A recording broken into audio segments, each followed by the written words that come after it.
Good morning guys. நம்ம நல்லபடியாக சென்னை வந்து சேர்ந்துட்டோம். வழக்கம் போல் ஃபஸ்ட்டு காஃபியை போடாமல் ஓலாவில் ஒரு ஆட்டோவை போட்டேன்.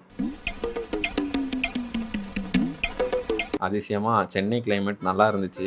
அப்போ தான் நம்ம ஆட்டோ அண்ணன் சொன்னார், நேற்று நைட்லேருந்து நல்ல மழைப்பா, அதனால தான் நல்லா இருக்குது கிளைமேட்டு அப்படின்ட்டு. நம்ம அண்ணனும் நல்லபடியாக வீட்டுக்கு வந்து சேர்த்துட்டாரு.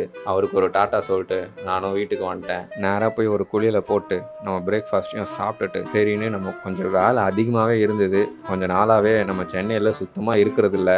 ஒரு நாள் இருந்தாலே பெரிய அதிசயமாக இருக்குது. தட்டுப்புட்டுன்னு அந்த வேலையெல்லாம் முடிச்சுட்டு ஒரு 12 மணி போல் ஒரு விஷயம் ஞாபகம் வந்தது. கொஞ்ச நாள் முன்னாடி நம்ம வீடியோலேயே சொல்லியிருப்போம், திருப்பியும் வரைய ஸ்டார்ட் பண்ண போகிறோம் அப்படின்ட்டு. அதனால பிளிங்கிட்டில் ஒரு ஸ்கெட்ச் புக் ஆர்டர் போட்டிருந்தேன். அதுவும் நல்லபடியாக வந்து சேர்ந்துச்சு. சரி, மதியானம் உணவை சாப்பிட்டு ஒரு தூக்கத்தை போட்டு சாயங்காலமாக வரைய உட்காரலாம் அப்படின்ட்டு நினச்சேன். சரி, தூங்கி எழுந்தோடனே நம்ம ஃப்ரெண்டை பிக்கப் பண்ணி வீட்டில் ட்ராப் பண்ணணும்னு சொல்லியிருந்தா, சரின்னு போய் நேராக அவளை பிக்கப் பண்ணிட்டு வீட்லேயும் நல்லபடியாக சேர்த்துட்டு நானே என் வீட்டுக்கு வந்து டிராயிங் பயணத்தில் உட்காந்துட்டேன். ஒரு 40 நிமிஷம் ஆயிடுச்சு ஒரு டிராயிங்கை முடிக்கிறதுக்கு. நம்ம வரையணும்னு நினச்சது ஒன்று, அவுட்புட் வந்தது இன்னொன்று. என்ன, அந்த ஸ்பைடர்மேன் கொஞ்சம் சுகர் கட் பண்ணியிருப்பார் போல, நம்ம ஸ்பைடர்மேன் நம்மள மாதிரி போல பயப்பிடிச்சிட்டான்.